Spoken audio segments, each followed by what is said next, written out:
Good afternoon, everybody. My name is Kevin Johnson. I'm an assistant chief of police here at the local police department. Just want to take a few minutes to update the community and our media partners on the ongoing investigation into the death of Missy Bevers, younger brother, is missing. As you probably already know, this case weighs very heavily on us. Our investigative team, our department, and the community is hurting as well. We're committed to identifying the person personally responsible for Missy's death. We're not going to rest until we do so. We're fielding numerous tips in this case, and we will continue. We'll be committed to tracking down every lead. We released some additional surveillance footage from inside the church just a few minutes ago that can be found on our social media sites.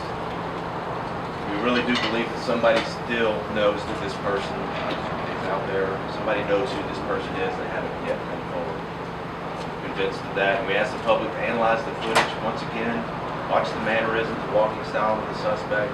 If they have any information, please contact us. Our investigation has included execution of several search warrants over the past couple of days, and they form the basic building blocks of our investigation. Here's what we know right now. The suspect arrived at the church first and forced entry into the location. Missy arrived a few minutes later. First time surveillance captured the suspect on video was about 10 minutes before 4 a.m. Miss Bevers arrived at about 4:16 in the parking lot and entered the church immediately. A few minutes later, she was inside the church, not realizing the intruder was already inside, and shortly thereafter she was murdered inside the church. We're not going to discuss the details of how Miss Bevers was murdered.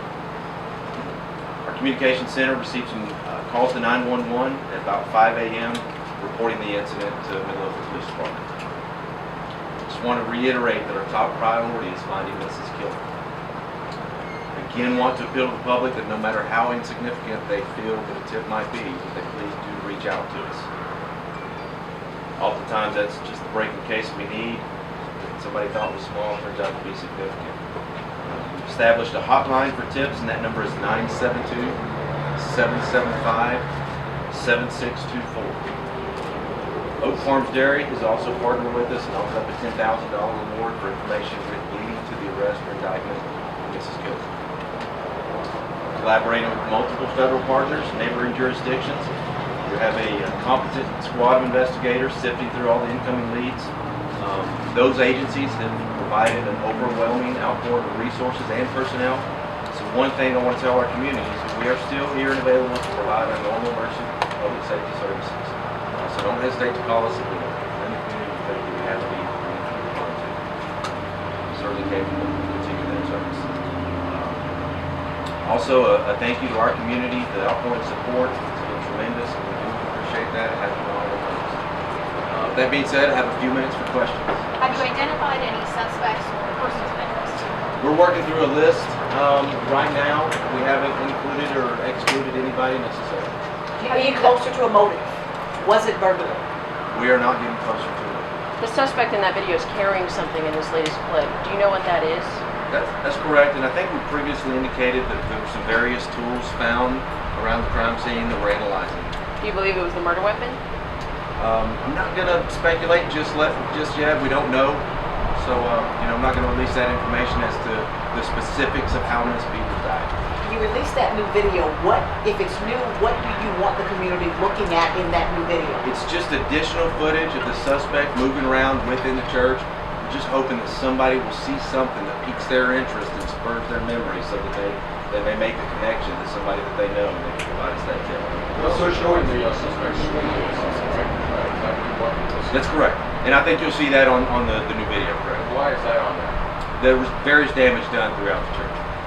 What door are they swinging at? It's a door within inside the church that went to one of the interior rooms. Did you see anything in that room that you think that the person might have entered? No, we don't yet understand all of the movement within the church. We have an explanation for that. Because it looks like the person was in there about a half an hour. Do you know what they were doing during that time? We do, and the videos that we've released and the additional video reflect most of the behavior that we know about that took place inside the church. Those search warrants were executed, were they church personnel or were they family members? Or? Well, I'm aware of one affidavit that's been released to the public, and that was for the search of Missy's truck. you know, I want to emphasize that we're working through an investigative checklist as we would in any case, and as any police agency would in any murder investigation. Anytime we're going to conduct a search, particularly if it's a vehicle, we're going to apply for it and obtain a search warrant. We can do so. Can you explain why some of the cameras were not working? Yeah, we have some technological issues there at the church that cause some of the videos to activate and some of it. So you don't think the suspect sabotaged any of these cameras? We haven't confirmed whether that took place or not yet. I'll tell you that. By the mannerisms, the way that this person walked, can we confirm that it's a woman, it's a man? What is? I can't, and I'm glad you asked because there's been a lot of speculation and rumors about that. So let me make sure that that's clear. In our initial press conference, we inadvertently floated the assumption that the suspect was a he because we used the word he in that press release. That is not intended to reflect any kind of a specific belief on our part. It was intended to be a neutral term, and it clearly wasn't. We corrected that as quickly as we could. At no time, nor at this time, have we definitively answered the question of whether the suspect was a male or female. Do you have any reason to believe there may be more than one suspect? At this point, everything's on the table. We simply don't know. I mean, all we know is that we want to find the killer responsible, whether it's one person, two persons, three persons, a male or female. Chief, can you talk about in terms of the tips that you're getting in?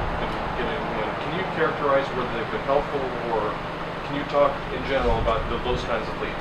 Sure, thank you. We've received hundreds of tips from across the state, across the country, within our own community.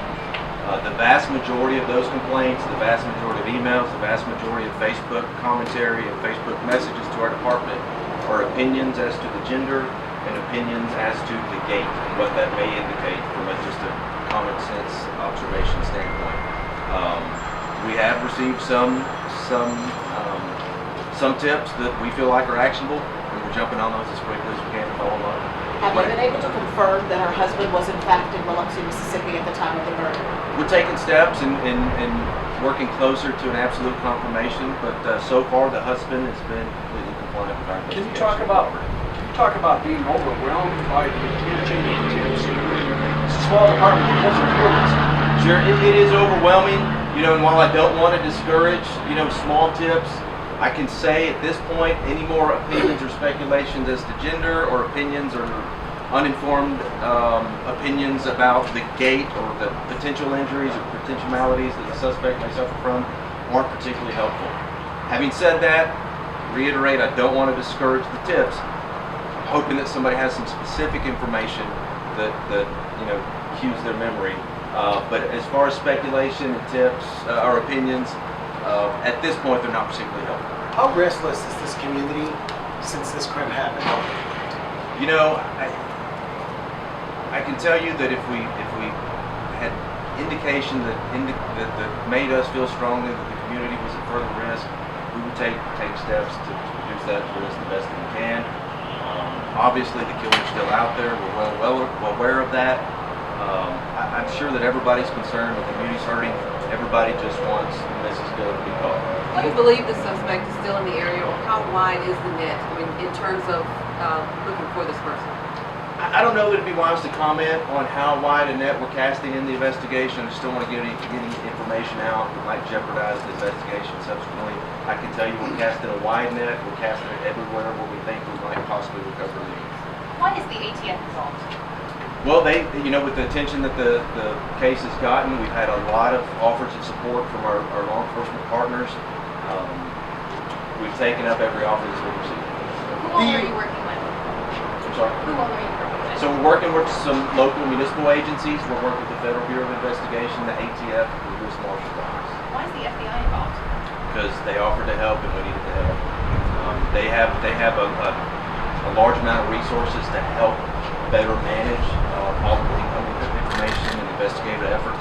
We felt like we needed that to help focus the investigation and so as not to miss something. I have a time for one or two more questions. The SWAT looking gear that the suspect was wearing, as far as you guys can tell, is it authentic or does it look like? It's hard to say. There's been some reference to the gear as police garb, SWAT garb, riot gear. I don't know which term best category would describe the equipment that's worn. It's It's not the best video. So far, that hasn't led us to any specific leads. You mentioned that you have a list of suspects. What can you tell us about that list of suspects that you have? You know, as we would in any investigation where we don't have a strong suspect from the beginning, we have a list of people, some names have been put before us that we're not discounting. We're working every one. How long is the Again- list? Thank you guys, I appreciate it. Y'all have a good afternoon.